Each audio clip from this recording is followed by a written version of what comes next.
मुआज़्ज़िज़ दोस्तों, मेरा नाम हारिस अहमद है और मैं कॉस्मिक एक्सप्लोरेशन हब का बानी हूँ। उम्मीद करता हूँ कि आप सब हिफाजती तदाबीर का इस्तेमाल करते हुए कोरोना से महफूज होंगे।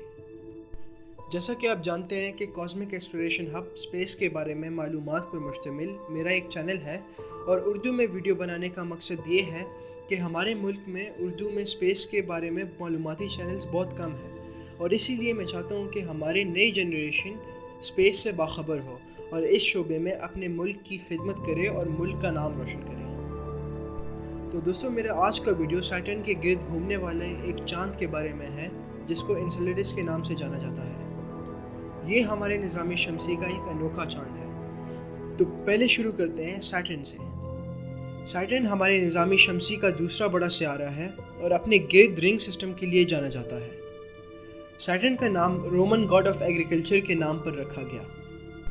बुनियादी तौर पर सैटर्न एक गैस जाइंट है। इसका मतलब ये है कि सैटर्न एक गैस का बहुत बड़ा गोला है। सैटर्न का साख्त 94% हाइड्रोजन और 6% हीलियम के साथ साथ थोड़े से अमोनिया और मीथेन से बना है। सैटर्न के गिर्द रिंग सिस्टम उन सेलेस्टियल बॉडीज़ की वजह से बना है जो इसके रोश लिमिट तक पहुंचकर टूट फूट कर टुकड़े टुकड़े हो गए। इनमें एस्टेरॉइड्स, मून वगैरह आते हैं। अब आप ये सोच रहे होंगे कि रोश लिमिट होता क्या है। दरअसल ये एक सियारे के गिर्द एक ऐसा जोन होता है जहाँ अगर कोई छोटा सेलेस्टियल बॉडी करीब जाता है तो वो उस सियारे की इंतहाई ताकतवर ग्रेविटी की वजह से टूट कर टुकड़े टुकड़े हो जाते हैं। आप ये सुनकर हैरान हो जाएंगे कि सैटर्न के गिर्द 81 चांद गर्दिश कर रहे हैं और इसीलिए सैटर्न को निज़ाम शमसी का मून किंग भी कहलाया जाता है। दूसरे सियारों की तरह सैटर्न के चांद भी उन टुकड़ों से बने हैं जो इसको हज़ारों साल पहले ऑर्बिट करते थे।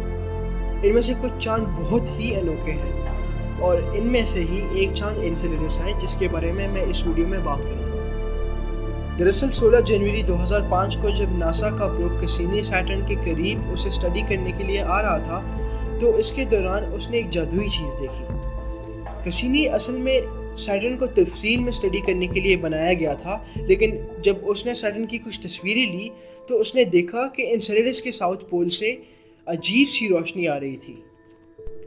ऐसे लग रहा था कि एनसेलेडस के साउथ पोल से एक माया चीज़ के धारे निकल रही थी। ये बिल्कुल हमारी दुनिया पर पाए जाने वाले जियोथर्मल वेंट्स की तरह दिख रहे थे।